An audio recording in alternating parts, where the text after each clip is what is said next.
بعد موسم طويل عريض من الأحداث المثيرة والحزينة بنرجع نكمل بموسم جديد من الحكاية المفضلة عندنا كلنا، حكاية ميدوريا وأكاديمية البطل، بس المرة دي بأحداث جديدة كلها إثارة وتشويق. ده الموسم السابع من الحكاية، والنهاردة هنلخص من الحلقة الأولى للحلقة ال17، وبإذن الله الحلقات الجديدة هنكون أول قناة تنزلها، فاشترك في القناة، حط لايك للحكاية واعمل شير وظبط الدنيا وصلي على النبي، ويلا بينا نكمل الحكاية. بيرجع ميدوريا لحياته العادية وبيفتكر كلامه وشكاوى وعياطها علشانه قدام الناس ووصوله المكان اللي هو فيه. بعد كده بيستعيد كلامه مع جيران، وان في اوقات بيضطر فيها الانسان يقتل علشان ينقذ حد تاني، وبيشوف ميدوريا ان ممكن تكون الطريقه الوحيده لانقاذ تومورو هي قتله، لان نفسه ينقذه من الشر اللي مسيطر عليه. وبتكون المعركه النهائيه قربت، لكن الغريب ان ميدوريا مش حاسس باي خوف طول ما هو وسط اصدقائه وزمايله. وبيشوف ميدوريا ان هما مع بعض يقدروا يخوضوا المعركه، يقدروا يتغلبوا على اليأس، ومتاكد 100% ان المستقبل هيكون افضل بالنسبه لهم. بعد كده وفي القاعده العسكريه الجويه واللي موجوده في طوكيو اكبر مدينه في اليابان، بيتفرج الجنود على الاخبار واللي بتقول ان المدينه مقفوله بسبب جبهه التحرير والخوارق، واللي سببوا خراب هائل في اليابان. وقائد الجبهه هو اول فور اون، وايده اليمين هو شيغاراكي تومورا. وبيكون الاتنين دول اطلقوا سراح كتير من السجناء على مستوى البلاد، وكل الاشرار الهاربين من السجن سببوا كتير جدا من الدمار. وابطال اليابان بيشتغلوا مع الشرطه علشان يقبضوا على كل الهاربين، بس الاشرار عددهم كبير. وساعتها وفجأة بيهجم واحد من الهاربين على المراسل والارسال بيتقطع. في الوقت ده القوات العسكريه الجويه بتواجه مشكله في احضار الابطال لليابان، لكن فجأة ستار بتظهر، بطلة خارقة من القوات العسكريه، واكبر مشكله بتواجه الشر، وبتاخد ستار الجنود العسكريين ومش بيستنوا الاوامر. في الوقت ده ستار بتفكر ان معلمها اول مايت في خطر، فمش لازم ابدا تفكر مرتين. بعد كده بنرجع لرمز الشر، واللي بيكون عايش في كهف ومبسوط جدا مع الهاربين من السجن، عاملين شغب والابطال والشرطه مشغولين بيهم، وللاسف مش قادرين يسيطروا على الموقف، وده بقى اللي بيشغلهم عنه، وبكده يقدروا يتغلبوا عليهم بكل سهوله. وفي اليابان قضوا الميت على الجريمه المنظمه، لكن بره لسه الاشرار بيثيروا الشغب، فبقى من الضروري لكل بلد ان هي توازن اختياراتها بمساعده نفسها او باقي الدول. وبيكون اول فور عنده خطه كبيره لحياته، لكنه بيواجه العقبه الاكبر واللي تعتبر برضه الفرصه الاكبر. في نفس الوقت هنا سبينر برضه بيسال رمز الشر، بيقول له ايه قصده بالعقبه والفرصه، فبيرد رمز الشر وبيقول له ستار اند سترايب، المرأة الأقوى اللي بتحكم قمة أرض الأحرار، مهد الأبطال. الألعاب الصغيرة ما تجيش حاجة قدامها، هي دي الحاجة الوحيدة اللي أنا ممكن أخاف منها. هيكون مزعج جدا لو أنا قدرت أسرق ميزاتها. أكيد هنتصر دلوقتي يا سبينر، أنا شايف إن أنت بتحرسني كويس على عكس الباقيين، لكن جه الوقت علشان تمسك زمام الأمور. بعد كده أنت اللي هتدعم تومورا، لأن في كتير من الأشرار بيتعاطفوا معاك في الظلام، لأنك قبل كده كنت معدم. طب أنا دلوقتي كده مش عارف أنت بتهينه ولا بتشكر فيه. وبمجرد ما الأشرار بيشوفوا صورة الناطق الرسمي سبينر، بيشوفوا إن في أمل تاني علشان يتحرروا، وده بعد ما تم القبض على ريد ستيرو. بعد كده بنشوف سكيبتك العظيم بيبلغ كل الاشرار وبيقول لهم حرروا نفسكم، اتخلصوا من بقايا النظام القديم، لازم نعمل ثورة ريد ستورو، اجمعوا محاربين باسهل طرق ممكنة. انا مش بحب البشر، لكن للضرورة احكام، والامل في البشر، وعصابة الاشرار هتتحمل مسؤولية المحررين في المستقبل، احنا اللي هنزرع بذور النمو الجديد. بعد كده بنشوف ستار والمحاربين العسكريين بيواجهوا تومورا ورجالته. في نفس الوقت ده ستار بتقابله بكل قوة وبتقول له ايه الترحيب الجامد ده، هو انت بقى الشرير المدعو اول فور اون؟ بس بتكتشف ستار بعد كده ان ده تومورا الايد اليمين لاول فور اون، وانه يقدر يدمر الاشياء بمجرد ما يلمسها، يعني من الاخر بيمتلك قوة خارقة، وبيمتلك كمان قدرات تجديدية، وكمان يقدر يشيل هجمات التشويش الكهرومغناطيسي. فهنا بقى بيقرر القائد العسكري يوقف التشغيل الآلي للطائرات، وبيشغلوا الحقول المضادة، وبيسألوا ستار لو يبدأوا المعركة، وبالفعل ستار بتدي الإشارة. وفي الوقت ده تومورا بيحس بإحساس غريب، واللي بيفضل يأكد أكتر إن تومورا بيكون رمز الشر مأثر عليه، وكمان دمج روحه معاه. بعد كده بنشوف تومورا بيوجه ضربة قوية جدا لطائرة من الطائرات العسكرية، فبتستخدم ستار ميزة النظام الجديد، واللي بتمكنها لو لمست شيء أو ندهت باسمه تقدر تديله قواعد جديدة. وبالفعل بتلمس ستار الهواء، وبتحول تومورا بنجمة بتمنع عنه الهواء لمسافة متر. فهنا بقى تومورا بيضعف. في نفس الوقت ده الطائرات الحربية كلها بتحاوطه، بيوجهوا له الضربات في نفس الوقت، وبيفتكروا ان الموضوع كده انتهى. بس على مين يا جدعان؟ تومورا لسه بيكون على قيد الحياة، ومش بس كده، ده كمان بيقدر يجدد جسمه ولا اكن حصل له حاجة. حاجة. وقتها بتفكر ستار ان هي مش زي معلمها، بس في الماضي طالب منتقل من اليابان هو اللي انقذ حياتها، وكانت عيلتها في طريقها لسانتا مونيكا. في نفس الوقت ده مجرم هربان هاجم العربية بتاعتهم، فتمنت ساعتها لو تقدر تنقذ اختها، وكانت خلاص بتستعد للموت. لكن فجأة ظهر معلمها هو الميت اللي انقذها وانقذ عيلتها. في نفس الوقت ده ستار بتقاتل بكل قوة، وبتوجه لتومورا ضربة قوية بتلزقه في الطيارة. فبيتفاجئ تومورا وبيقول لها هو انا اي مكان اروح والاقي المايت. وقتها بقى ستار بتكون عرفت الحقيقة، وان اول فور اون هو اللي مسيطر على تومورا، وبيفكروا بالحاجات الصغيرة اللي كان بيكرهها لما كان طفل طبيعي. فبيغضب تومورا وبيعمل لهم انفجار هائل. ساعتها بيقدر يبعد ستار، وبيحلل قوة النظام الجديد لستار، وبيشوف انها نادت له على اساس ان هو تومورا، رغم ان هو نفسه مش عارف اذا كان هو تومورا ولا اول فور اون ولا شيمورا. يا عيني الواد ده صعبان جدا عليا. بعدها بنشوف تومورا مش عارف ايه اللي بيحصل، بس عنده رغبه لا تقاوم في اختباره ستار لانها بتزعجه جدا. في نفس الوقت ستار بتشوف ان تومورا عنده جهاز مضاد للهجمات، واللي بيكون موجود على الجهاز التنفسي، فبتقرر تتصرف من نفسها، لان تومورا مش مجرد عدو بيهدد اليابان بس، لا ده بيهدد العالم كله. فبتطلب ستار من الطائرات طابت علشان تلاقي مكان تقف عليه، وفي نفس الوقت يقدروا يرموا تومورا فتقدر تواجهه. بعد كده بتمسك ستار الهواء وبتتحكم فيه، فبيتكون شكل اكبر منها ب1000 مرة، وبتوجه ضربة قوية لتومورا بترميه لبعيد، وساعتها بتسأله عن اسمه الحقيقي. بعد كده بتضغط على الهواء بايديها، وده علشان تضغطه، وبتطلب من الجنود يوجهوا له الليزر. فبتمسك ستار الليزر كحزمة واحدة وبتوجهه لتومورا علشان تقلل الحد من بناء جسمه مرة تانية. لا صايعة يا بت. في نفس الوقت ده اخبر بيبلغها انها كده هتفقد رخصتها، لكن رغم كده بيشجعها تتجاهل القواعد وتتألق وتقضي على الشرير، واللي المايت نفسه ما قدرش حتى يقبض عليه، وبيقول لها هيجي الوقت علشان تتألقي. وصلت صواريخ كروز عابرة القارات واللي بتفوق سرعة الصوت، ودي من احدث طراز تقدري تستخدميها. وهنا بقى ستار بتطلب من الجنود يشيلوا الليزر ويملوا الفراغات بنيران مركزة، لانها لو تراجعت او اتأخرت في اي لحظة هينزل عليهم وابل من الهجمات. في نفس الوقت تومورو بيشوف ان هجمات ستار مش هتأثر عليه. في نفس الوقت ده بنفهم ان ستار بتحاول تستنزف قدرات التجديد لتومورو، وده علشان تنزل عليه بالضربة الساحقة. بعد كده بتستخدم ستار الصواريخ اللي وصلت، بتمسكهم مرة واحدة وبتوجههم لتومورو. ساعتها بقى بتعمل انفجار هائل بيدمر الارض. في نفس اللحظة ستار بتتساءل لو قدرت تقضي على تومورا، فبتستنى وبتقرب تشوف، وبتقول اكيد تومورا مش هيخرج من الثقب اللي حصل في الارض، ولكن بتتفاجئ انه ما تأثرش كتير، عيل جامد ومفيش زيه. وهنا بقى تومورا بيقول كنت عارف انك مخبية حاجة. وفقا لقتالنا لحد دلوقتي انا كنت متأكد انك تقدري تستخدمي النظام الجديد على حاجتين بس في وقت واحد، وعلشان كده لو بتتخطي الحاجة فالوضع كله هيتغير. لكن في لحظة انفجار الصواريخ عمل حفرة عميقة في الارض، وقدرت اهرب من الانفجار. ده غير ان انا استخدمت نومو كتمويه، ولو كنت اتأخرت لحظة واحدة كنت هموت. وساعتها تومورو بيهجم بكل قوة على ستار، بيكون عايز يمتص ميزاتها، وبيكون الحل النهائي قدام ستار انها توجه ضربة قوية جدا لتومورا،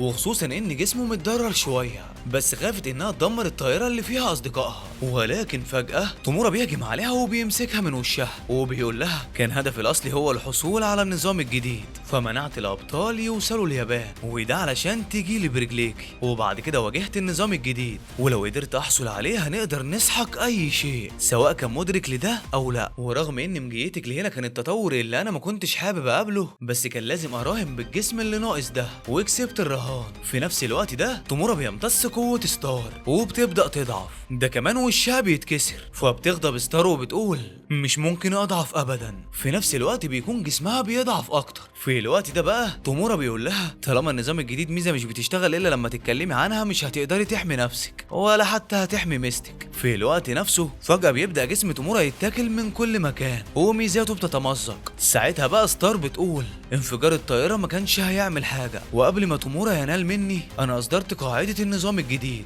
وامرته يعادل ميزات الاخرى، والنتيجة الاسوأ كانت سرقة ميزاتي وابادة الكل. كان هيبقى حاجة حلوة لو قدرت احمي جسمي، لكن ده هيبقى عامل زي حبة الكريز اللي فوق التورتة. لو هقارن بيني وبين خطر بيهدد العالم فحياتي هتبقى رخيصة. على العموم شكرا جدا يا قائد اخبر، انا اسفة لاني كنت دايما مستهترة. وبيبدأ جسم ستار يختفي. في نفس الوقت الميزتين بيقاوموا بعض في جسم تومورا زي ما يكونوا بياكلوا في بعض. في نفس الوقت ده التيارات كلها بتوجه الليزر لتومورا علشان ما يدروش الوقت انه يتعافى، وبتدمر قوة العكس جواه. وبيبدأ يضعف، وبتتدمر الميزات واحدة ورا التانية من خلال النظام الجديد. بعد كده بنشوف جسم ستار بيختفي تماما، وبتودع معلمها، وبتشوف ان هي كده ردت له الجميل. في الوقت ده تومورا بيتدمر، ولكن فجأة بتظهر له أجنحة، وبيكون سرق ميزة الجناح من النوم وقبل ما ينفجر، وبيقدر تومورا يهرب، وبيشوف انه لازم يدي النظام الجديد لواحد من الاتنين اللي في جسمه، يا اما ستار يا اما رمز الشر. لازم يعمل كده والا هيختفي ومش هيبقى له وجود ابدا. بعد كده بنشوف تومورا بيحاول يسرق ميزة القاتل والسارق كاشيو، وده علشان ينقل له ميزة النظام الجديد، وكمان علشان يوقف ردة الفعل العنيف. بس هنا بقى بيتفاجئ بستار بتوقفه، وبتقول له النظام الجديد هيعادي كل الميزات الجديدة، وبفضل كل الميزات اللي عندك انا هقدر اقفل ردة الفعل العنيف، وكمان هختفي علشان للاسف ما قدرتش اقتلك تماما. لكن افتكر دايما يا جوندو، طول ما الناس بيساعدوا بعض هيدمرك واحد من ورثة روح البطل، هتموت من غير اي شك. ولكن في اللحظة دي بيضحك اول فور اون، وبيقول لها بالنسبة للبشر فاللي هيعرف ينجو منهم هيهربوا، امشي من هنا. لكن في نفس الوقت ده تومورا الانسان بيكون مقيد جواه من خلال اول فور اون، وبيستنجد بصديقه ميدوريا. بعد كده بنشوف قوات الجيش بتدور على تومورا. في نفس الوقت اخبر بيشوف ان حقيقة ان البطل المشهور اقوى بطل في العالم ما قدرش يفوز ضد الاشرار بتسبب قلق وتوتر في كل انحاء العالم، وبتخلي كل الدول تتراجع، وفقدان الابطال وصل للهلاك. علشان كده فكرة انهم ينقذوا الناس ما بقتش موجودة، اصبح كل واحد محتاج يحمي دولته، وكل واحد اجل ارسال ابطاله.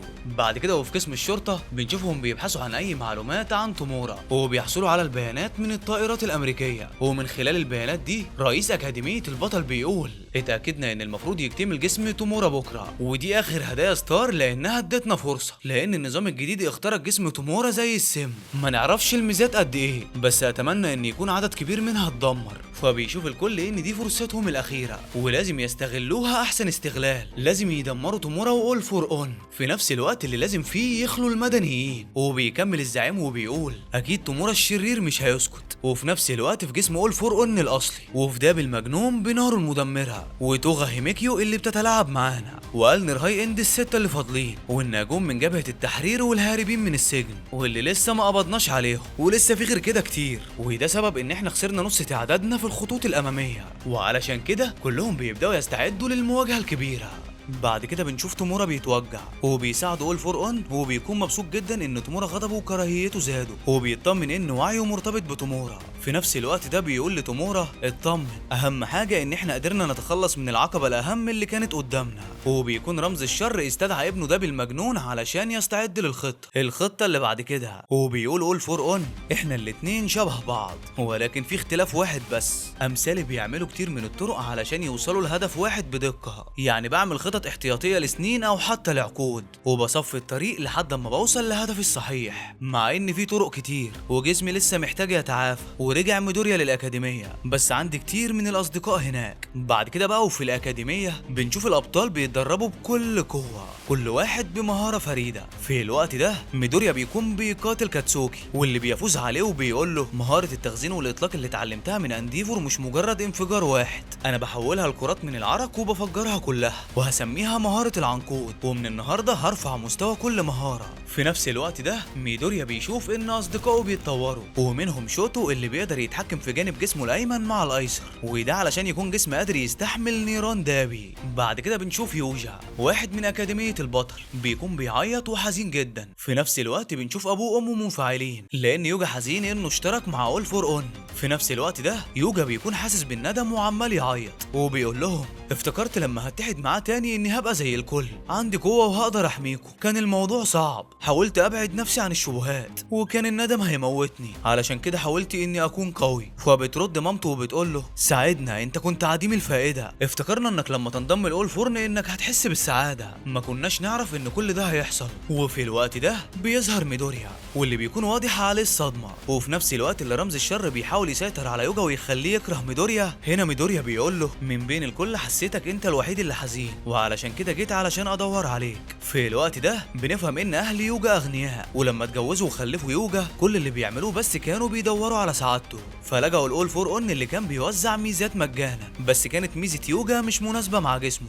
وعلشان كده الموضوع كان صعب. بعد كده انضم لأكاديمية البطل. في الوقت ده اول فور اون استغله كويس وبدأ ياخد منه معلومات الأكاديمية. بعد كده بنشوف ان رمز الشر بيسيطر على يوجا وابوه وامه وكمان بيقيدهم. بعد كده بنشوف الثلاثة مقيدين في الأكاديمية، وبنفهم ان المفروض ينفجروا لو سابوا اول فور اون. بعد كده الابطال بيشوفوا ان هم مش قادرين يلاقوا اول فور اون، وفي اللحظة دي بقى ميدوريا بيقول ليوجا انا لسه عندي كلمتي، تقدر تكون بطل لو انت عايز. وبيتعاطف ميدوريا مع صاحبه وبيقول له هات ايدك في ايدي، لسه في فرصة قدامك علشان تكون بطل من جديد. ومش بس بطلنا اللي بيتأثر بعياط يوجا، الكل بيقرروا يسامحوه على خيانته ليهم. في الوقت ده بقى يوجا بيكون ندمان جدا وبيقول لنفسه انا شرير قوي، ازاي وليه بيعملوا معايا كده بعد كل اللي عملته، انا خاين. ولكن معلم الانجليزي بيكون له رأي تاني خالص، وبيشوف انهم بيتسرعوا كده في رأيهم، وان الجريمة هتفضل جريمة، وانهم مش لازم يثقوا في يوجا بعد خيانته. يا عم ما تخليك محضر خير، ده الواد مفلوق من العياط.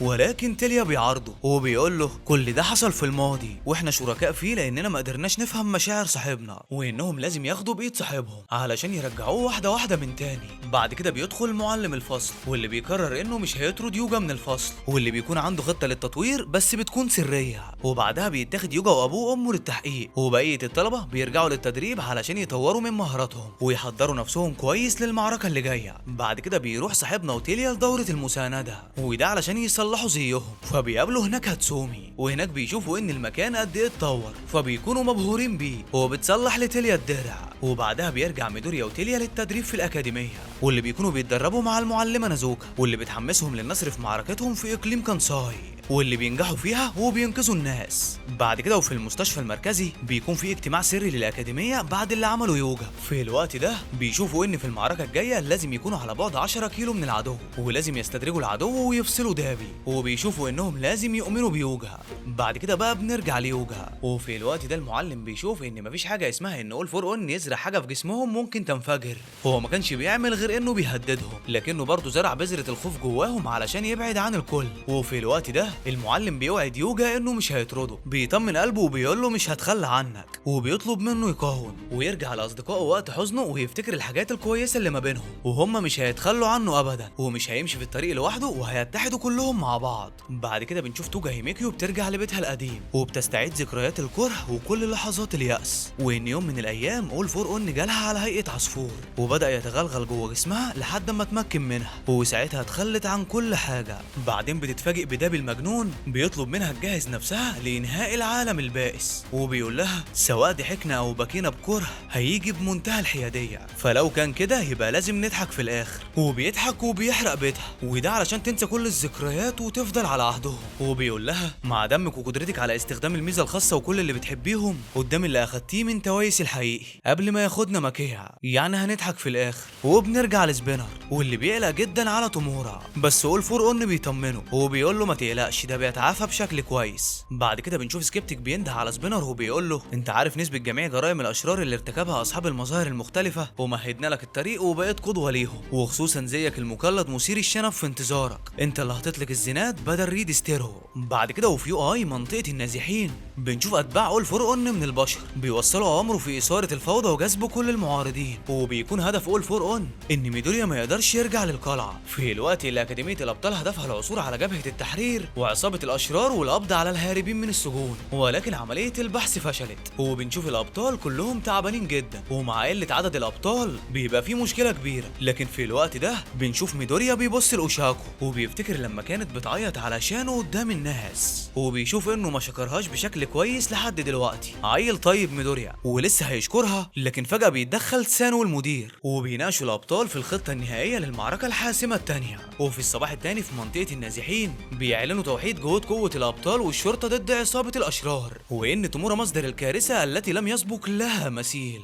وهيبدا نشاطه خلال الاربع ايام. بعد كده صاحبنا بيقول لهم من اجل سلامتكم هتكون جميع اجزاء اكاديميه البطل تحت الاحكام العرفيه، وده خلال 4 ايام، وتم تعزيز كل الدفاعات الى اقصى حد، ولما يبدا نظام الاخلاء حيز التنفيذ ده هيمنع حركتكم. نعتذر عن الازعاج وشكرا للجميع. في الوقت ده جاسوس اول فور اون بيكون مبسوط لان كده تم تنفيذ اوامره من غير ما يعمل اي حاجه، وكده بقى مستقبلهم مضمون، وبيودع لكل الابطال. بعد كده بينتقل الابطال لمقر جديد يبعد 30 كيلومتر بس عن الاكاديميه، واللي بيكون في القلعه المؤقته. بتكون مش بقوه اكاديميه البطل، بس هو المكان المناسب علشان خطتهم. وهناك بقى ميدوريا بيشكر اوشاكاو جدا، فبتقول له انها في الوقت ده افتكرت لما قتلت توجا، وقتها قالت الفاظ وقد ايه كان واضح عليها ان هي حزينه جدا، وبتقول اوشاكاو هي شريره وعملت كل ده في المدينه وسرقت حياه وسعاده بعض الناس. عارفه ان فات الاوان على اني اسامحها، بس انا مش عارفه ايه هو المنطق السليم بالنسبه ليها. انا ما اعرفش اي حاجه عنها، بس كل ما ببص للمدينه اللي اتدمرت يومها بنسى كل ده. فبيرد ميدوريا وبيقول لها وانا كمان شفت طفل صغير بيبكي جوه تومورا، ورغم اني كنت مش عايز اقف بس كنت حاسس ان في حاجه كويسه جواه. فبيشوف الاتنين انهم مختلفين. وبعد 3 ايام بنرجع لاول فور اون، واللي بيتصل بوالد يوجا، وده علشان يختبروا لو بيحملوا ضده اي ضغينه. وبيعمل قال يعني بيطلب منهم يبعتوا له ازازه خمره، بيقول لهم ابعتوها لي مع ابنكم، فساعتها بيوافقوا وبيتعاملوا معاه عادي جدا وكأن مفيش اي حاجه بالظبط. فهنا بقى اول فور اون بيطمن. وفي ساحه الاكاديميه بنشوف يوجا بيخرج من السجن،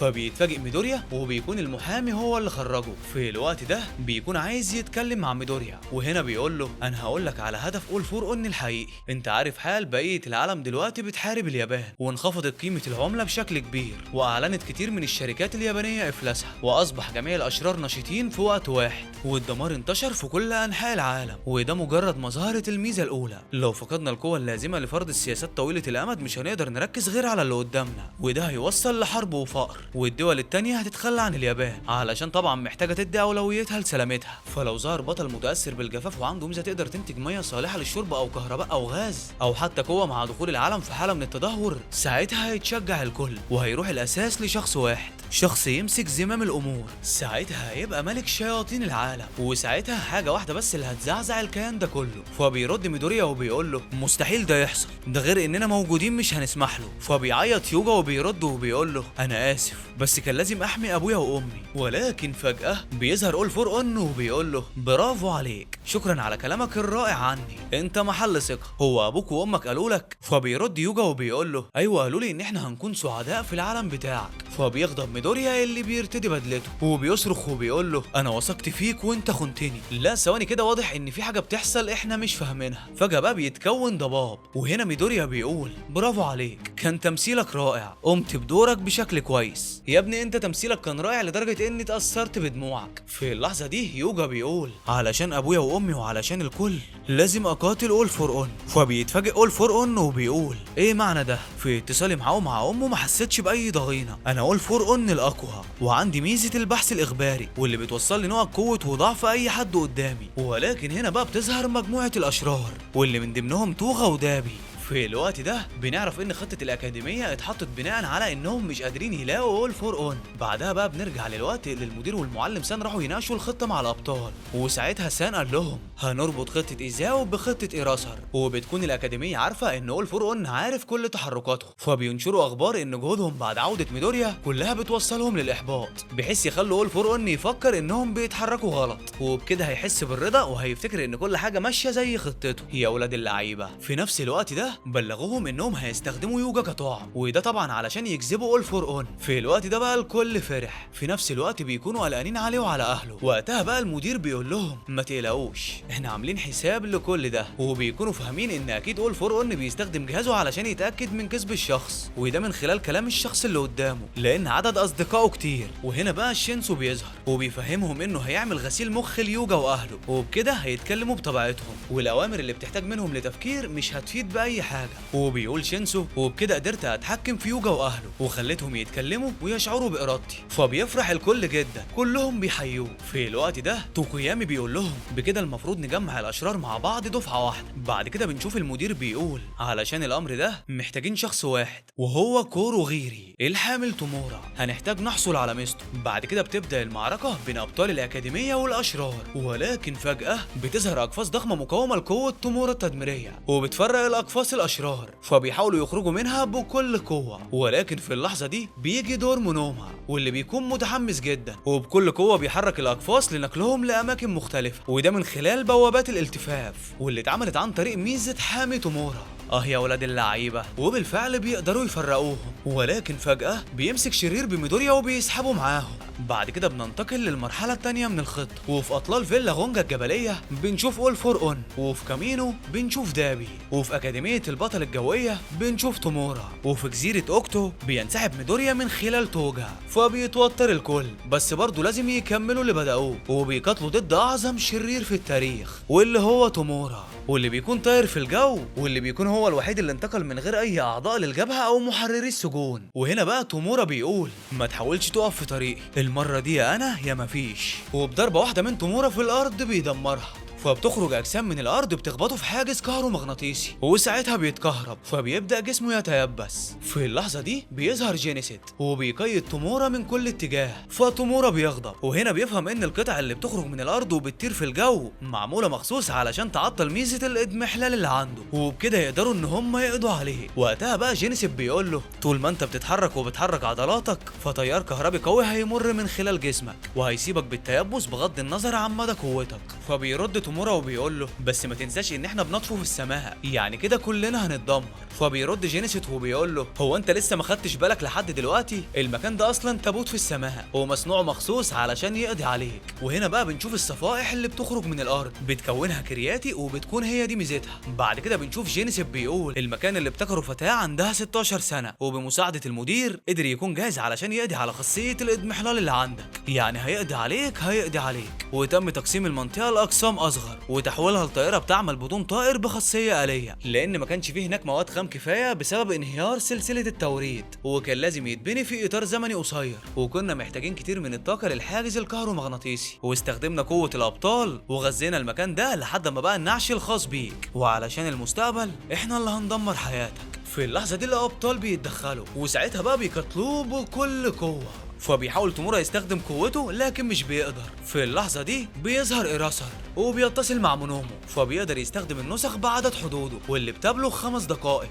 وكان المفروض يعملوا وضع مفيد لميدوريا زي ده بحيث يكون هو محور العملية، بس للأسف مش هنا. بعد كده بتحاول واحدة من الأبطال توجه ضربة قوية لتومورا، بس بتتفاجئ إنه تومورا بيحول دراعه لعدد لا حصر من الأيادي وبيلزقها في الأرض وبيقضي عليها. هنا بقى تومورا بيضحك وبيقول كنت فاكر إنك قوي يا إيراسر، وبيستمر تومورا في التفرع والتمدد في كل مكان، فالابطال بيتوتروا. في الوقت ده إيراسر بيشوف انهم لازم يستدعوا ميدوريا حالا، وبالفعل بيتواصل إيراسر مع ميدوريا بالعقل وبيقول له هنعطله اكبر وقت ممكن لحد ما تيجي. في نفس الوقت ده بقى الابطال بيتحدوه وبيقرروا يقاتلوا تومورا بكل القوه اللي عندهم. وفي جزيره اوكوتو وعلى بعد حوالي 200 متر في المحيط الهادي بتكون جزيره مليانه بالشواطئ الجميله، وكمان بيكون فيها منتجعات راقيه وحوض اسماك اوكوتو وجوهره الجزيره، يعني بتنجذب السياح من كل مكان. وبيكون غانج اوركا هو مدير حوض الاسماك، وهناك ميدوريا وشوكاو بيقاتلوا توجا، ومجرد ما بيستعد ميدوريا علشان يروح يساعد إيراسر توجا بتوقفه وبتعبر له عن حبها. ساعتها افكارها بتكون متضاربه مش عارفه بالظبط هي عايزه ايه. بعدها بقى بيشوف صاحبنا ان تاجي كان عندها فرصه تقتل ميدوريا بس ما خدتش الخطوه. في الوقت ده ميدوريا بيشوف ان هي فعلا بتحبه وبيكره الفكره، وهنا ميدوريا بيفهم منها ان عندها عاطفه حقيقيه لما بتأذي الناس. وبيكون ميدوريا هو وريث اول فور اون، الوريث التاسع واهم عنصر في المعركه والقوه الوحيده اللي مهتم بيها اول فور اون. وبيكون ميدوريا قابل توغا كتير ولكن عمرها ما قالت ولا مره بطريقه مباشره انها بتحبه، علشان كده ما كانش يعرف انها معجبه بيه. وهنا بقى توغا بتقول له ان هي حبته من اول مره شافته فيها، لما شافته مكسور ومتغطي بالدماء كان عامل زي حبها الاول بالظبط. هنا بقى توغا بتكون عامله زي المجنونه، ولكن فجاه بتتعرض لهجوم مفاجئ، فبتفتكر ان ميدوريا زي الكل عايز يأذيها. لكن في الوقت ده ميدوريا بيقول لها انا مش حابب اذي شخص بحبه. لكن في اللحظه دي اول فور اون بيسيطر عليها وبيفكرها بلحظات اليأس اللي في حياتها، حياتها. فبتشوف ميدوريا زي اوشاكاوا بالظبط، بتشوفه زي الكل حزين، وبتقول له الابطال وكل اللي بيحميهم من البشر هم اعدائي، ولو العالم رفضني فانا برضه هرفض العالم. وهنا بقى توجا بتوجه طعنه قويه لاوشاكاوا،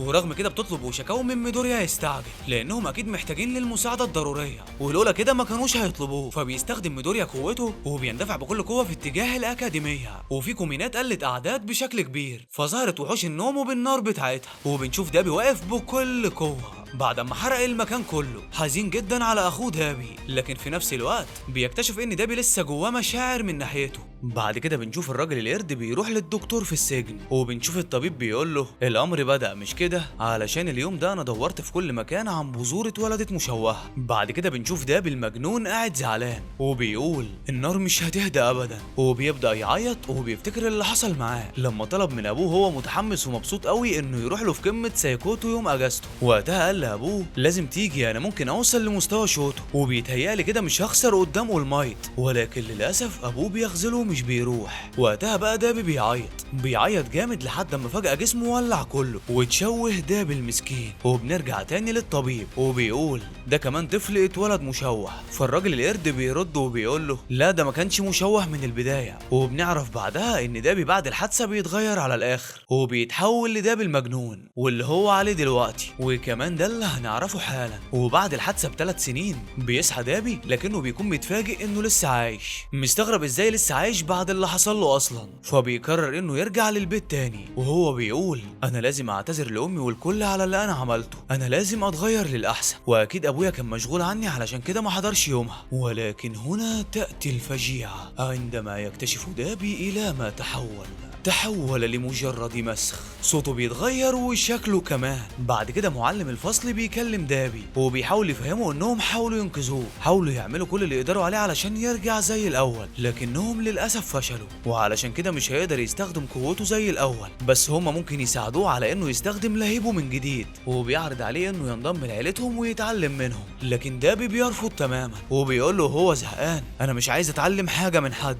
الشخص الوحيد اللي ممكن يعلمني هو ابويا. بعد كده بنرجع للطبيب وبيقول فات الاوان على اننا نقود لهدفنا، وقتها كان مولع جامد. وبنفهم ان كل اللي حصل لدابي كان متخطط له من الاول، واللي كان مخطط لكده كان ملك الشياطين اول فور اون. الواد اول فور اون ده فيه كميه شر ما تتوصفش. بعد كده بيقول الطبيب للرجل القرد بعدها سيبناه يمشي لاننا كنا فاكرين ان جسمه مش هيستحمل اكتر من شهر، لكن اتفاجئت بان دابي رجع لنا تاني، بس ما كنتش عارف انه ازاي لسه عايش اصلا. وبيكمل وبيقول وقتها كنت عايز اعرف ايه السبب اللي خلى دابي يرجع، علشان كده رتبت اننا نكون لوحدنا. وقتها اكتشفت ان دابي كان عارف ايه سبب بقائه على قيد الحياه طول ال3 سنين اللي كان نايم فيهم، ومش بس كده ده كمان فهم ان احنا عايزين من جثه زيه ايه، وعلشان كده رجع لانه اكتشف ان ده المكان المثالي ليه. وعلشان نبقى فاهمين دابي رجع بس لانه اكتشف انه كان فاشل وما كانش عنده سبب لانه يعيش. ولكن بعد الحادثه مات دابي الفاشل واتولد دابي المجنون، واللي قدر يطور من لهيبه اكتر واكتر لحد ما تخطى كل الحدود. حتى اول فور اون بحياته الابديه ما كانش عنده نيران الموت اللي عنده، واللي ما قدرش دابي الفاشل انه يعمله زمان وهو صغير بيحاول يعمله دابي المجنون دلوقتي لما بيحاول انه يهزم اخوه شوتو ويدمره، وخصوصا ان حقده من شوتو ونجاحه كان اكبر محفز ليه انه يطور لهيبه. فبنشوف دابي وشوتو وهما بينتقلوا، وساعتها بيطلع دابي الكره اللي جواه وبيفضل يضرب في شوتو ضربه ورا التانيه، وبيختمها بالنار النفاثه لما بيرمي شوتو لبعيد. لكن شوتو مش بيحصل له اي حاجه، ولكن فجاه لهيب دابي بيهدى وبيطلع بسبب تقنيه اللهيب المتأجج اللي ابتكرها شوتو، ابتكرها بنفسه علشان توقفه. وعلشان نبقى فاهمين ازاي شوتو عمل التقنيه دي هنعرف ان شوتو خد جوهر اللهيب المتأجج واظهر جانبه الايمن وجانبه الايسر في نفس الوقت اللي فيه وجود قلبه في النص. وقتها بقى دار الدم البارد والساخن في جسمه كله لحد ما اختلطوا سوا ووصلوا للتوازن للجانبين وكونوا ألسنة لهب بارده. بعد كده بقى بنرجع لشوتو واللي بيقول لاخوه دابي فانا حابب اقول لك ان ابونا كان مجنون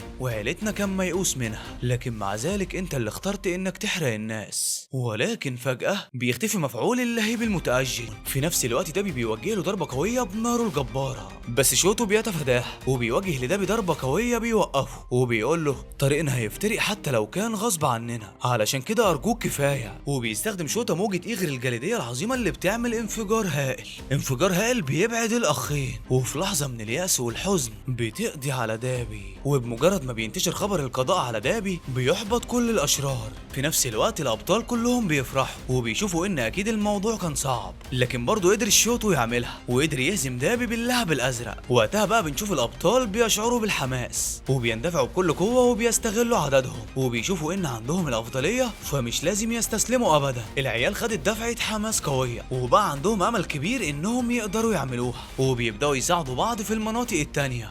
بعد كده وفي مركز القياده وفي لقطه حزينه بنشوف الكل متاثر بحزن شوتو، لان برضه اللي قتله ده يعتبر اخوه. يعتبر ايه ده؟ فعلا اخوه. والكل بيشوفوا ان حتى مع وجود ميدوريا في المكان الغلط بس المهمه بدات بدايه كويسه. وقتها بقى المدير بنبره حزن بيقول لشوتو انت عملت اللي عليك، حاول ما تضغطش على نفسك. وبيبدا الكل يبذل كسارة جهده، ولكن فجاه بتظهر مونتليدي السيده الجبل في هيئتها الضخمه، فبيخاف الاشرار وبيشوفوا انهم وقعوا في فخ. في الوقت ده ممكن يتحد معاها باقي الابطال، وساعتها بيقدموا كل القوه اللي ممكن يقدموها. وهنا بنفهم ان الاقفاص اللي اتعملت قبل كده كانت بتهدف لتقسيم قوه للابطال الرئيسيه وترك الباقي علشان يتعاملوا في ساحه المعركه. وبمجرد ما بيعرف سبينر خبر موت دابي بيفكر ان دابي كان اقوى منه بكتير، فبيغضب وبيقول مستحيل تتهزم ارادته، وبيطلب من الوحوش يستعيدوا كروغير الاسير. بعد كده وفي جناح كامينو بنرجع لشوتو واللي بيعتذر ومحدش عارف بيعتذر ليه. في الوقت ده بيتفاجئوا ان دابي لسه بيتنفس، ولكن فجأة بيظهر نور في دراعه، ومجرد ما بيعرف انديفور خبر موت ابنه دابي بيحزن على موته جدا. لكن هنا بقى اول فور اون بيستغل الفرصة وبيقول له انت اللي دمرت حياة 2 من ولادك، انت اللي اخترت ده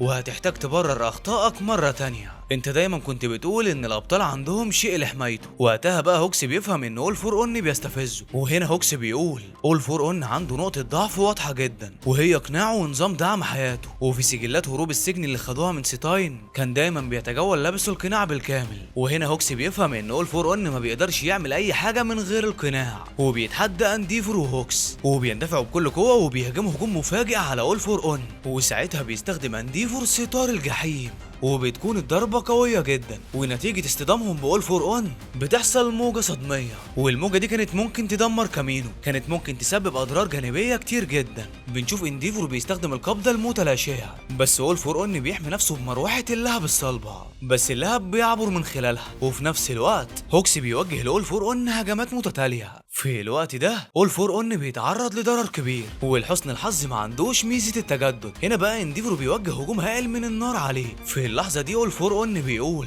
واضح ان كل واحد بيقوم بدوره بطريقة ممتازة، بس انا ليه حاسس ان قلبك في حتة تانية، حاسس ان تحفتك الفنية فشلت. في اللحظة دي بقى فوكس بيصرخ على انديفور وبيقول له ما تخليهوش يوقعك في الفخ، افتكر اللي حصل لأولمايت في كامينو. في اللحظة دي أول فور اون بيوريه ابنه دابي فبيتأثر وبيبدأ يضعف. فهنا بقى هوكس بيقول الشخص اللي بيعيش حياته في التفكير عن ذنبه هيفضل متعلق بالماضي، وانديفور لو كان واجه دابي حتى بعد اللي وصل له دابي ما كانش هيقتله، فعلشان كده انا لازم ادعمه. بعد كده بيطلب هوكس من انديفور يهدي اعصابه، بس بيكون خلاص اول فور اون سيطر عليه وبيغضب انديفور. في اللحظه دي هوكس بيبدا يشيل ريش جناحاته وبيشوف ان على الاقل يقدر يساعد انديفور واللي عنده احتراقه البارز، لكن اول فور اون بيهجم عليه. في نفس اللحظه دي بيظهر توكويامو وكيوكا وبيقاتلوا مع بعض. في الوقت ده انديفور بيكون وقع في الغابة وبيكون مصاب إصابة شديدة جدا، وبيفكر في ولاده الاتنين وإن غضبه مش هيفيده وإن هو اللي وصل نفسه وأولاده للي وصلوا له. بعد كده بقى بنرجع لأول فور اون واللي بيفكر إن مش لازم يضيع وقت ولازم ينقذ تومورا. في نفس الوقت انديفور بيكون لسه عايش والأكيد إنه هيرجع يقوم مرة تانية، وإنهم بيعطلوه لحد ما يقدر انديفور يقوم،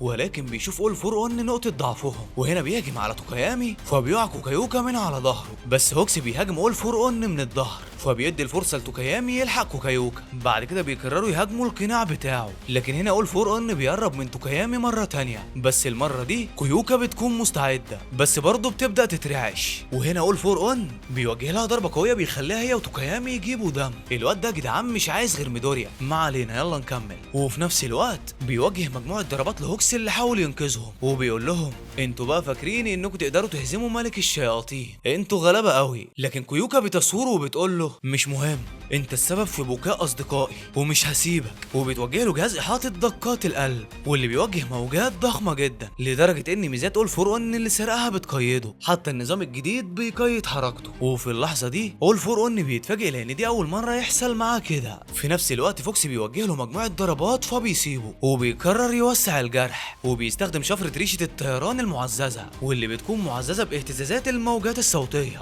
فبيبدا القناع يتكسر. في نفس الوقت ده هوكايامي بيوجه له لقمه قويه بيكسر القناع. يا ولاد اللعيبه، هنا بقى اول فور اون بيشوف ان السبب في كل ده هو تمرد الميزات اللي عنده، ودي حاجه ما حصلتش قبل كده، وبيتساءل لو ده بسبب النسخ. وبيغضب اول فور اون وبيبعد الميزات وبيمد مجساته علشان يستعيد اجزاء القناع اللي اتكسر. وفي الوقت ده المجسات بتخترق جسم هوكس. في نفس الوقت اول فور اون بيحاول يسيطر على انديفور، بس انديفور بيثور وبيشوف ان مسؤوليته انه يكمل المعركه للنهايه. وهنا بقى بيقطع انديفور ايده اللي كانت المجسات اخترقتها بكل قوه وبيندفع في اتجاه اول فور اون وبيوجه له ضربه قويه بيرميها على الارض. ايوه كده اديله، ده يستاهل كل خير. بعد كده بيوجه له انديفور ضربه تانية بيلف بيه الغابه. بعد كده بيطير الاتنين. في الوقت ده اول فور اون بيكون قناعه اتدمر نهائيا وجسمه خلاص ما بقاش قادر يتحرك، فبيحاول يأثر على انديفور، لكن انديفور بيقول له اخطائي موتت دابي وسرقت مستقبل كتير من الناس، والماضي مش بيختفي، والغضب والاستياء وحتى العقاب بيجتمعوا مع بعض علشان يصنعوا المستقبل. المستقبل طريق بيسلكه الشباب، طريق فيه اختيارات كتير، وعلشان كده انا لازم افوز. بعد كده بيستخدم انديفور اللهب البارز فبيظهر ضوء ضخم جدا كانه اشعه الشمس. في الوقت ده الكل بيترقب ايه اللي هيحصل، وهنا بقى بيظهر ان اول فور اون اتحرق تماما ويتحول لرماد وبيبدا يتطاير. وهنا بقى انديفور بيقول كويس ان احنا اتاكدنا ان ما عندوش ميزه التجديد الفائق ومن غير جسم زي جسم تومورا ولسه هيكمل. فبيتفاجئ باول فور اون بيقول انت فاكر اني هقاتل في المعركه النهائيه من غير خطه احتياطيه؟ انا انتهيت من استخدام الجسم ده ومستعد اتخلص منه، علشان كده قررت اجرب حاجه جديده. انت فاكر الابطال لوحدهم لما بيتجرحوا بيتطوروا؟ لا، ده الاشرار كمان كده. ولكن فجاه بتبدا تظهر ملامح جسم اول فور اون الجديده وبنرجع لتومورا اللي بيتشعب في كل مكان وبيدمر في مباني الاكاديميه. في الوقت ده الابطال بيحاولوا يهربوا من جسم تومورا اللي ممكن يدمرهم في اي وقت، فبيستخدم الجيشو تخنق خيوط اللولب. في نفس الوقت ده تومورا بيشوف ان جسمه مع كل المميزات الكتير اللي عنده بقى يقدر ياخد اي شكل هو عايزه، وبكده مفيش اي قوه تقدر تواجهه ولا اي حد هيقدر يسيطر عليه. لكن في اللحظه دي كاتسوكي بيغضب وبيقول انا مش عارف انت اول فور اون ولا تومورا، بس مش قادر اسمعك اكتر من كده. وبيقرر كاتسوكي يستخدم الميزات اللي عملتها له الاكاديميه واللي هي وحده القمع التقيله المتنقله، وبيتحرك تحرك الجانبي وبيقول له هعمل لك شويه ثقوب في جسمك وهدمر جسمك الرئيسي وكلنا هنعمل ده مع بعض. وبالفعل بيقاتلوا كلهم كفريق واحد. في نفس الوقت مونومو بيكون متصل بالمعلم شوتا وبيقدروا يغلقوا ميزات تومورا بالمحو. في نفس الوقت كاميناري ومجموعته بيزودوا الساحه بالطاقه والباقي بيجهز لهم الحاجات اللي هيقفوا عليها. في الوقت ده بقى كاتسوكي بيقول سوء الفهم بيولد الخوف والرفض، الكل بيحاول يتقدم حتى لو هياخد وقت، وبيفكر في لحظاته الحزينه لما حس بالذنب ان هو السبب في موت اول مايت، وبيفتكر كلام ميدوريا لما قال له انه مش لازم يستسلم ومش لازم ابدا يحس بالخساره، ويفتكر احتواء الاكاديميه والابطال وقت حزنه. وهنا بقى كاتسوكي بيثور وبيستخدم هجوم هاويتزر، ولكن فجاه بينفجر جزء من المحرك رقم 6 وبيكون عمود الدوران مشوه وخلاص بدا يفقد الارتفاع، وده كله بسبب ان تومورا بقى تقيل جدا، فبيحصل انفجار هائل. في اللحظه دي مونومو بيتاثر جدا فبيطلب منه المعلم ما يقفلش عينيه، في حين ان عينيه بتطلع دخان وبيحصل اهتزاز هائل. بعد كده بنشوف تومورا بيكسر دراع كاتسوكي وبيقول له انا اسف بس انا مش مهتم، وبيطلق دراعه الممتده مره تانية. في الوقت ده الابطال بيشوفوا ان هم لازم يقربوا من جسمه وهو ده الحل الوحيد، بس تومورا بيعمل جبل ضخم من ايده وبيصعد عليه وبياخد معاه كاتسوكي وبيقول لهم علشان توصلوا للجسم الاصلي لازم تعدوا على كل القوه دي الاول. بعد كده بيوجه لهم تومورا ضربه قويه وبيرمي كاتسوكي. في الوقت ده كاتسوكي بيتألم وبيكون الدم مالي وشه وبيقول ده كان اقوى هجوم ليا، هو انا بعيد عنه للدرجه دي؟ في الوقت ده تومورا بيقوله لو في حاجه واحده بتهمني بخصوصك فهو انك اقرب شخص لميدوريا. الواد ده باين عليه بيحقد جامد على ميدوريا،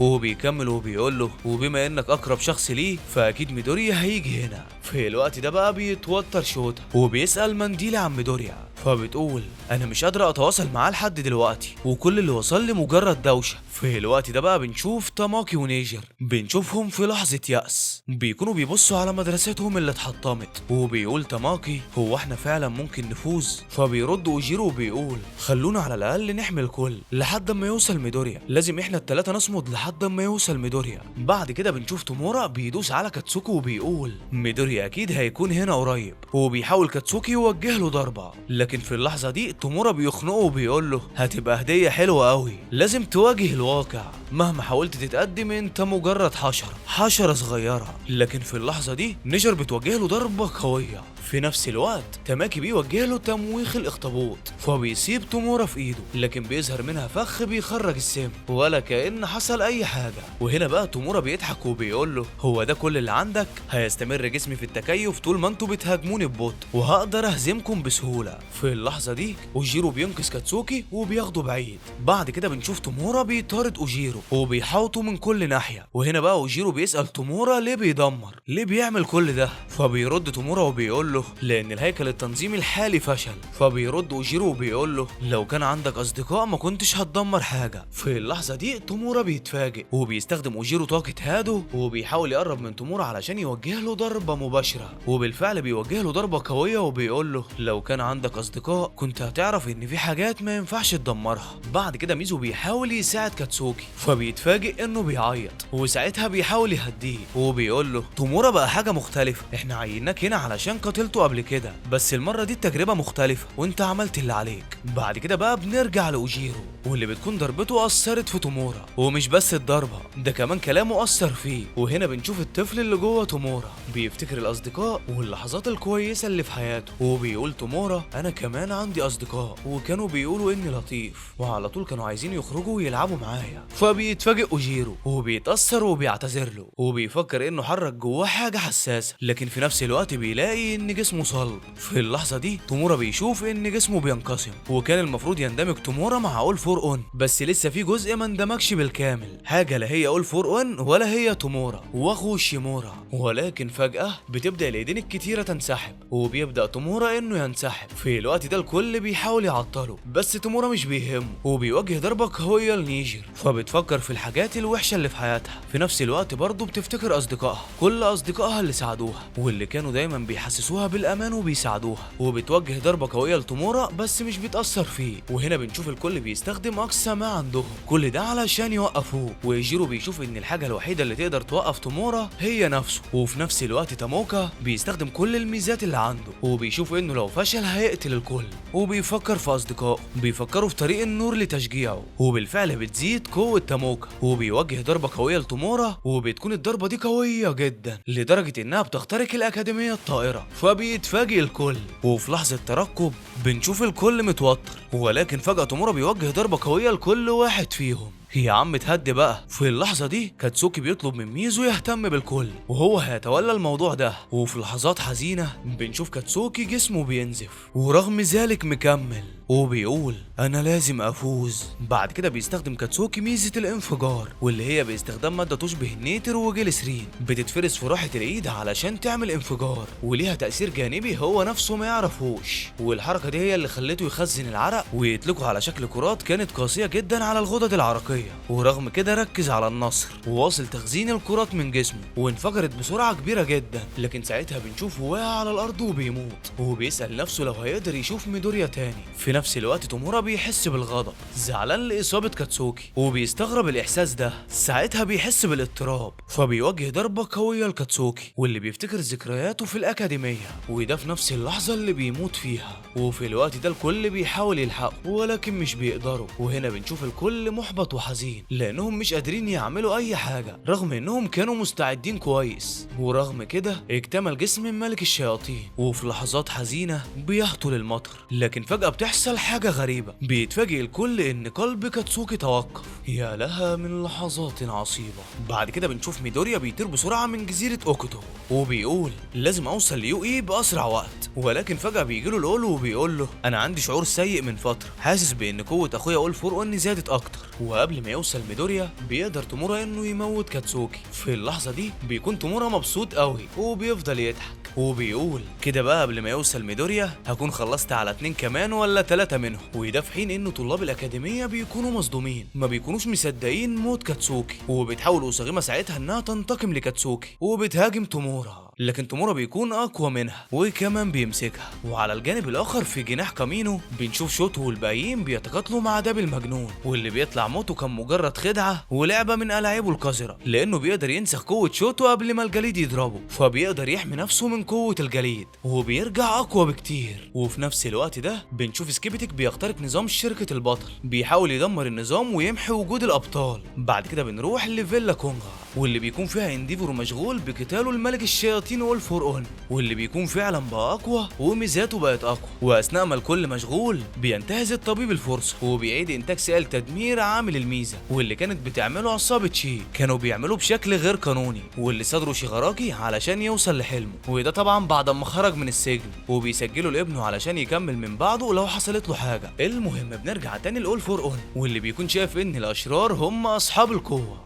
وده اللي بتقتنع بيه الدول المتقدمه بما فيها الولايات المتحده. فبنشوف الحكومه في واشنطن بتسعى للاتفاق مع تومورا من اجل مستقبل البلد يا ولاد الاياجوبانا، ولكن تيم بيكون ليه راي تاني، وهو انهم كده بيسمحوا لتومورا انه يحكمهم، وبيقول لو سمحنا لتومورا انه يحكمنا مش هنرجع ابدا، وهتضيع كل تضحيات الابطال علشاننا. بعد كده بنرجع تاني لتومورا والابطالنا، وهناك بنشوف ايجيشوت بيستخدم قوته، وده علشان يرجع كاتسوكي للحياه، وبيقدر يدخل جوه جسم كاتسوكي، وبالفعل بيعالج قلبه من خلال تحويل جسمه لخيوط عنكبوت. في الوقت ده اوساغيما بتشجعه هي كمان، وبتقدر تفلت من تومورا. ومش بس كده، ده كمان بتقاتله بكل قوه، لدرجه ان تومورا بيحس بالخوف والتهديد، وده بيخليه يتحول لوحش ضخم علشان يقدر يقاتل فريق الابطال. وللاسف بيدمر كل اللي بيقف قصاده، بس مش بيستمر كتير، لان اخيرا بطلنا ميدوريا بيوصلوا وبيوقفوا عند حده. ايوه بقى جالك اللي هيعمل منك بطاطس محمره يالا. وفي المعركه التانيه بيقدر الابطال انهم يعزلوا الاشرار وفقا للخطه، وقتلوهم في 8 مواقع في وقت واحد. فبعتوا توجا مثلا لجزيره اوكوتو، واشرار تانيين لملعب توكوبا. اما الاشرار اللي ما تقسموش فدول بقى اتعاملوا معاهم بنظام تروادا، واللي كان في موقع مستشفى جاكو، واللي كان فيها بعض من ابطالنا اللي بيدافعوا عن المنشآت. وفي المستشفى المركزي كان في قتال لحمايه كورو غير المسجون. وفي ارض الصفر في جناح كامينو بنشوف شوتو ودابي اللي لسه بيتقاتلوا، ودابي بيكون خاربها على الاخر ومحدش قادر يقف له، وخصوصا في وجود تقنيه نار الوميض واللي ابتكرها تودوروكي، واللي كمان خلت دابي يرجع اقوى. ولسه في موقع فيلا غونجا بيتقاتل اول فور اون وانديفور، وساعتها بنشوف اول فور اون بيستخدم نظريه ايري وبيستعيد جسمه المادي وبيكون اصغر واقوى. واخيرا ميدوريا بيوصل لتومورا وبيقدر يتيح بيه، ولكنه بيتفاجئ باللي عمله تومورا في فريقه، وبيتصدم اكتر بموت كاتسوكي. وهنا بقى بيحاول تومورا انه يستغل الوضع علشان يشتت تركيز ميدوريا ويقدر يهزمه، فبيحاول يحسسه بانه المسؤول عن اللي حصل، وده لانه اتاخر على اصحابه هو السبب، لانه سابهم لوحدهم. لكن في الوقت ده بيحاول اوجيرو انه يشجع ميدوريا، وبيقول له انت لسه ما خسرتش حاجه، كلنا عايشين لسه، حتى كاتسوكي لسه ما ماتش. الجيشو بيحاول ينقذه، وبعدين احنا الابطال ولازم نخاطر بحياتنا، لازم نعمل كده علشان نوصل للحقيقه. في اللحظه دي بيفتكر كلام الكل ليه بانهم هم الامل، وبالفعل بيقدر ميدوريا انه يتحكم في غضبه. ومش بس كده، ده كمان بيحاول انه يتلاعب بتومورا، فبينادي على تومورا الطيب اللي جواه، لكن شر اول فور اون بيسيطر. بعد كده بيتقاتل الاتنين، وساعتها بيستخدم ميدوريا السلسله السوداء وكمان ميزه تغيير الترس، وبعدها على طول ضرب ديترويت يا ابن اللعيبه. وبيطلع ميدوريا حاطط خطه لنفسه لتدمير تومورا، فبنشوفه بيقول بينه وبين نفسه ادام هو بيتابع تحركاتي فلازم استخدم حاسه الخطر علشان اعرف مكانه، وكمان ستار دخاني علشان احجب مجال رؤيته. وبعدها استخدم ميزه التدفق علشان اتحرك لفوق بسرعه، ومسك بيه بالصوت الاسود واجذبه مره واحده. وبعدها انتقل لتغيير الترس وبقت سرعته زايده مره كمان، وبيكمل وبيقول هستخدم كل ميزاتي وقوتي المره دي، لا يمكن اسيبك تاذي حد مره تانية. وبيفضل ميدوريا يضرب في تومورا لحد ما بيقطع جسمه الحتت. وفي اللحظه دي بس بيفتكر ميدوريا كلام شيمورا لما قال له لازم تدمره حتى لو اضطريت تقتله. وعلى الجانب الاخر بنشوف في صراع جوه تومورا، واللي بيقدر يفهم اخيرا خطه اكاديميه الابطال، وانهم ليه قاموا بتفريقهم للاشرار في اماكن مختلفه، واللي بيقدر يفهم اخيرا خطه اكاديميه الابطال، وانهم ليه قاموا بتفريقهم للاشرار في اماكن مختلفه، وده طبعا علشان يتخلصوا منهم. وعلى طول بيستعيد جسمه وبيقول لميدوريا انت عمال تستخدم في ميزاتك وقوتك، بس لحد دلوقتي ما شفتش انا ممكن اعمل ايه، انا بقى هوريك. في نفس الوقت ده بنشوف سبينر واقف وبيقول مع كل اللي بيحصل انا لسه عندي فرصه للفوز. وبعد انتشار خبر اسر دابي وقدام المستشفى المركزي بنشوف ان اول فور اون بعت سبينر واحد من قاده جبهه تحرير الخوارق، واللي بعته علشان يحرروا كوروغيري حارس تومورا، وده بمساعده النمو الهاي اند المعدل وراثيا مع باقي الاشرار والمواطنين العاديين، واللي بيخرجوا غضبهم بقوه بتوصل ل 15,000 شخص. لكن الابطال واعضاء الشرطه المتبقيين بيعترضوا طريقهم رغم ان عددهم حوالي 200 شخص. وقتها بقى بنشوف شيراكو بينده للاعداء بكل قوه وبيستخدم صيحته المدويه، ولكن فجاه بيتعرض لاصابه وبيقع. وفي الوقت ده الابطال مش بيقدروا يلاقوا وسط العدد الكبير من الناس، وهنا الابطال بيطلبوا الدعم لان العدد بيفوقهم بكتير. في اللحظه دي بنشوف الرجل القرد بيطلب منهم يحموا نفسهم بالدروع، وبيقول لنفسه هم بيفككونا، ومش بس كده ده كمان بيتحركوا علشان يفرقونا عن بعض. في نفس الوقت ده بنشوف الابطال متفاجئين ازاي الحشد ده كله من الاشرار وكمان قادرين ينظموا نفسهم للدرجه دي. وساعتها بيقدر الاشرار انهم يكسروا الدرع البشري وبيدوسوا عليهم وبيخترقوا علشان يدخلوا المستشفى. ومش بس كده دول كمان بيبداوا يدمروا في كل مكان وبيعملوا مذبحه. في الوقت ده بنشوف واحد من الرجل العنكبوت بيقول اقتلوا ودمروا، اعملوا مذبحه الخوارق تاريخ من اضطهاد ذو الاشكال المختلفه. ده باين عليه مجنون. وبيكمل وبيقول دلوقتي العالم كله ندم على اللي عمله، بس اللي حاسين بالندم دول مش هيقدروا يمارسوا التميز ابدا. اللي متجمعين هنا النهارده هم اللي ما قدروش. انتم مش بس ابطالنا، انتوا اللي هتقودونا لقلب المجتمع وهنفوز. وفي اللحظه دي بيتشجع كل الاشرار وبيشوفوا انهم لازم يفوزوا. في نفس الوقت ده بيظهر صاحبنا، وهنا سبينر بيفتكر كلام المتحدث الرسمي لما قال حرروا نفسكم وطهروا انفسكم من بقايا النظام القديم، لازم تعملوا ثوره ريد ستيرو، ومش مهم لو كانت جبهه الاشرار هتتحمل مسؤوليه المحررين الحقيقيين او لا. وقتها بقى سبينر بيقول لنفسه انا مش عارف ايه اللي قاله، بس انا من اول ما حصلت على القوه من اول فور اون عقلي بقى زي ما يكون فاضي مش قادر يفكر. وهنا سبينر بيقول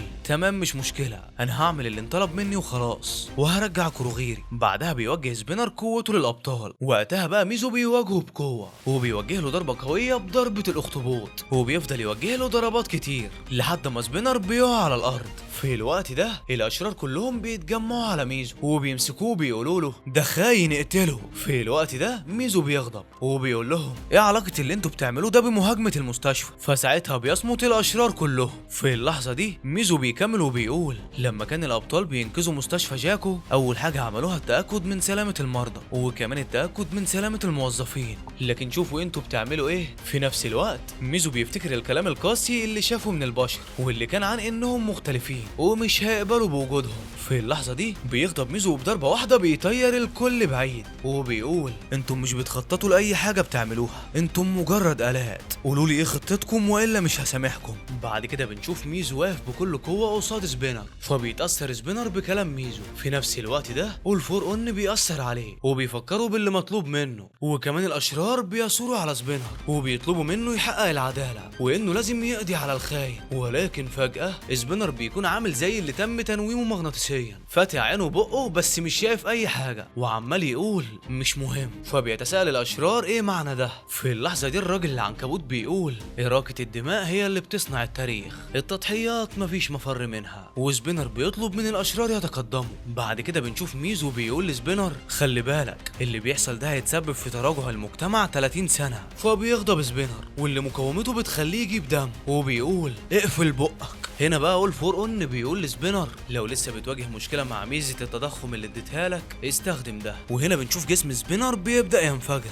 وبيخرج درع حرشافي. فبيقول سبينر انا مش عارف حاجه، وساعتها اول فور اون بيغويه وبيقول له بكده هيبقى عندك القوه والدفاع والمظهر كل ده هيخليك قائد. لكن في الوقت ده سبينر بيفتكر ذكرياته الكويسة، بس برضه بيمنع نفسه وبيهجم بكل قوة وبيقول كفاية، كملوا اتقدموا. وبعدها بيوجه سبينر ضربة قوية لميزو وبيقطع دراع من دراعاته. في الوقت ده الرجل العنكبوت بيشجع كل الاشرار وبيقول لهم ضحوا بحياتكم علشان ثورة الدماء، النهارده هنجيب كل الحقوق لذوي الاشكال المختلفة. وقتها بقى ميزو بيفتكر كل ذكرياته، وخصوصا لما كان بيحكي لهم انه لما كان بيلمس حد الكل كانوا بيتجمعوا عليه علشان يضربوه، لكن في الاكاديمية الكل احتواه ويلاقى الوجود اللي تقبله زي ما هو. وبتكون قوة ميزو مش مجرد اخطبوط بأذرع كتير، ده كمان بيقدر يشوف حاجات زي تصنيفات الابطال اللي شبه الاشرار. وبيلبس ميزو القناع علشان الندوب اللي موجودة في وشه علشان ما يفتكرش الناس انه بيسعى للانتقام. وبيكمل ميزو وبيحكي لهم لما المدير قال انه قوي جدا وانه قرر بدل استعادة الذكريات السيئة يتمسك بالذكريات الجميلة في الاكاديمية. في الوقت ده بقى ميزو بيقول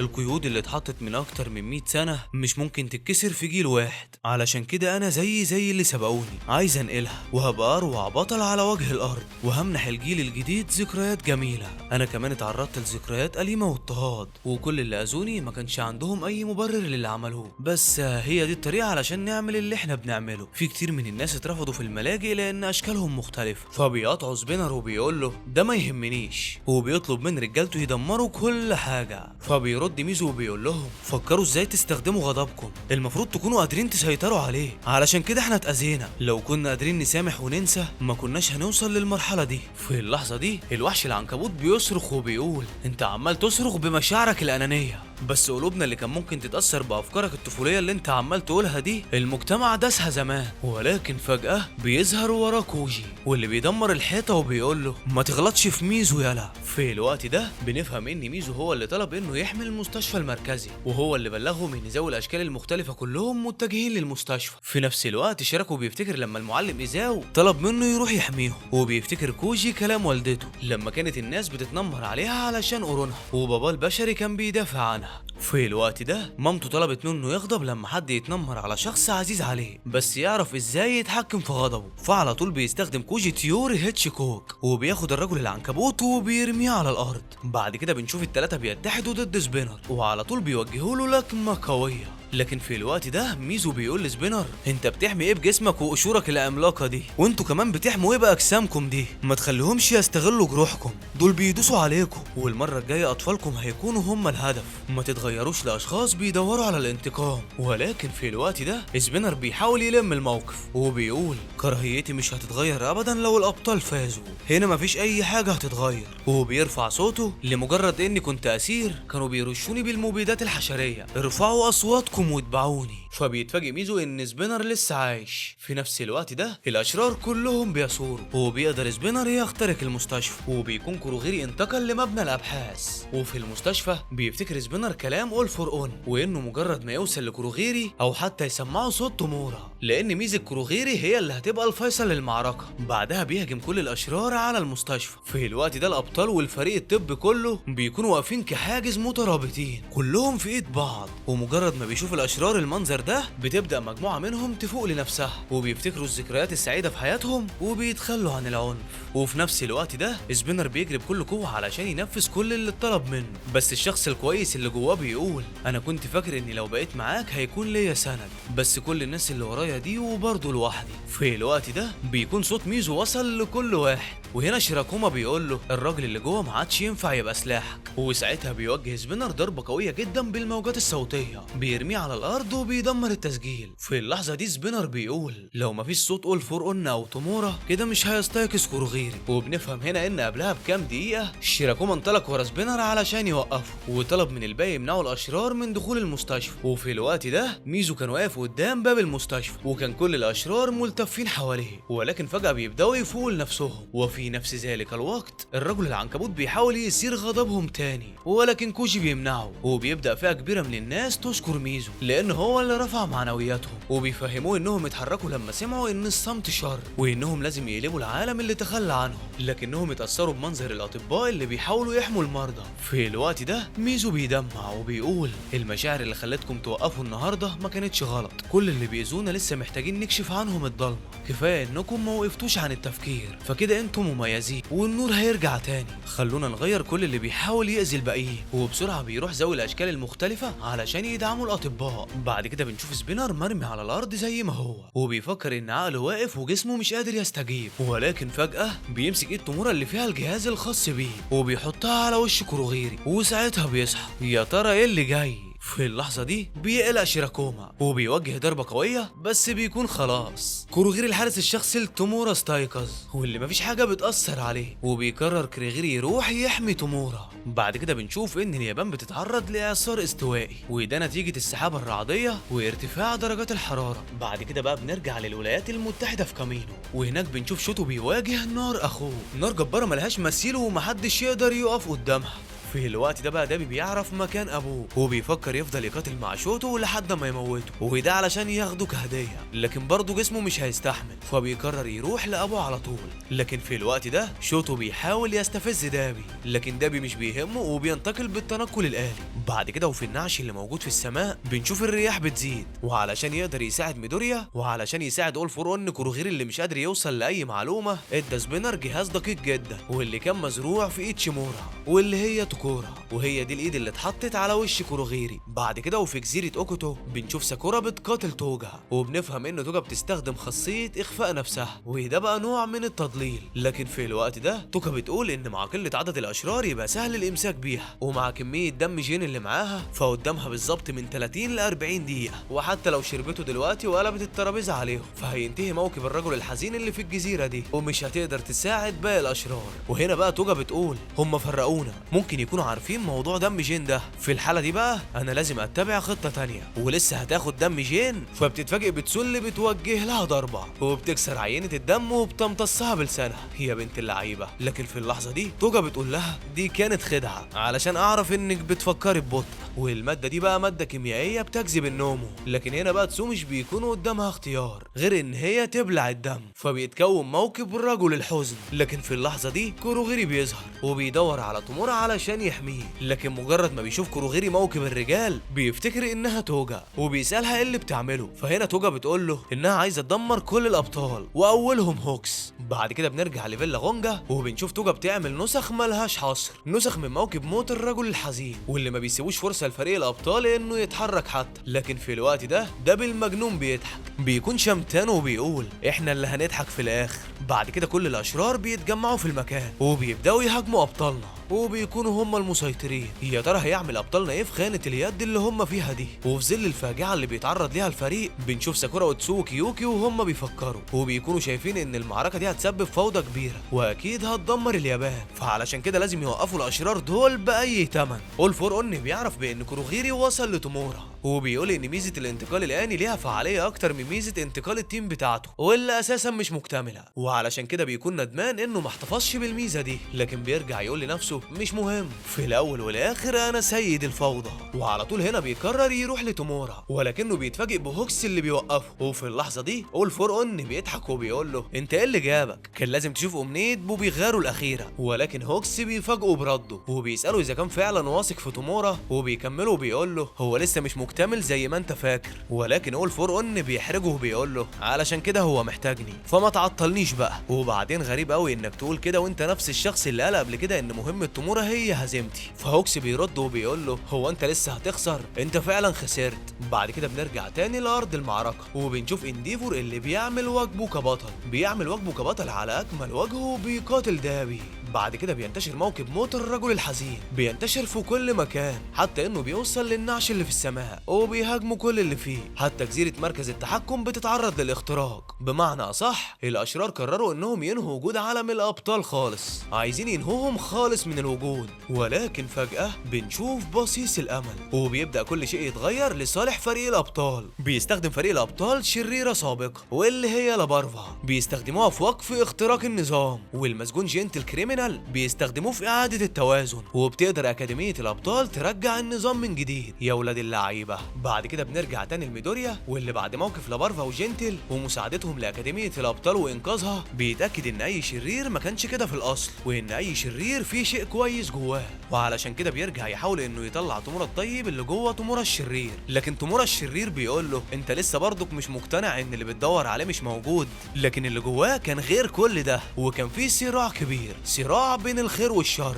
فيا ترى ممكن فعلا ينجح ميدوريا ويطلع تومورا الصغير الطيب، ولا سيطرة شر اول فور اون هي اللي هتكسب؟ بعد كده في المستشفى المركزي بعد ظهور كوروغيري بنشوف الكل بيساعد المصابين. وقتها بقى ليدي نغام بتحاول تتحرك علشان تساعد غيرها، فبيمنعها الطبيب لان جروحها اصلا هتتفتح، ولو عملت كده هتكون في خطر، ده غير انها هربانه من السجن. فبترد نغام وبتقول له بس ميدوريا طلب مني ده، وبتفتكر لما ميدوريا طلب منها تقاتل معاهم لان عندها قلب. في اللحظه دي واحد من الابطال بيطلب من الدكتور يسيبها، وبيعرفها مكان اليو اي وكمان مواقع الاعداء، وبيكون واثق فيها لانها بتتصرف بسبب ميدوريا. وبالفعل نغام بتقاتل رغم ضعف جسمها، وبتقول ما كنتش بآمن بالنور، بس لما ميدوريا ساعدني حسيت اني متألقة وفهمت سبب وجودي. وبتوجه ضربات قوية وبتتمنى توصل لميدوريا، وبالفعل الضربة بتسيب تومورا، فميدوريا بيتفاجئ، وساعتها صاحبنا بيوجه ضربة قوية لتومورا وبياخده يخرج من النعش اللي في السماء، وبيقول لو كان قادر يستخدم ميزاته بحرية فمش هنقدر نقاتل على النعش. بعد كده بنشوف اول فور اون بيغضب جدا، بيتضايق على نغان اللي بتكون مرمية على الارض، واللي بتكون برضو عندها اصابات خطيرة، وبيقول لها خنتي اصدقائك وبتتصرفي كأنك الضحية، انت ضعيفة واخترتي طريق المقاومة الاقل.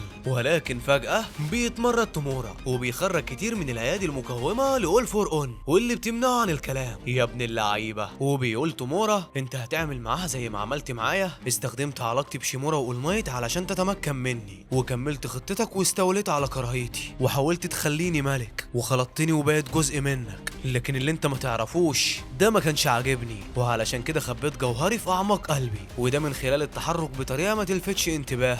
وبدا الجوهر ده يستعيد اجزاء من نفسي من الداخل للخارج، وهو ده الطريق اللي سلكته. فهنا بقى بيتوتر اول فور اون وبينده على كوروغيري، لكن هنا تومورا بيكون مش قادر يحرك جسمه، فبيطلب من كوروغيري يوديه لاول فور اون. ولكن فجاه كوروغيري بيبدا يفوق لنفسه وبيفتكر اصدقائه وبيقول انا مش محتاج لاول فور اون.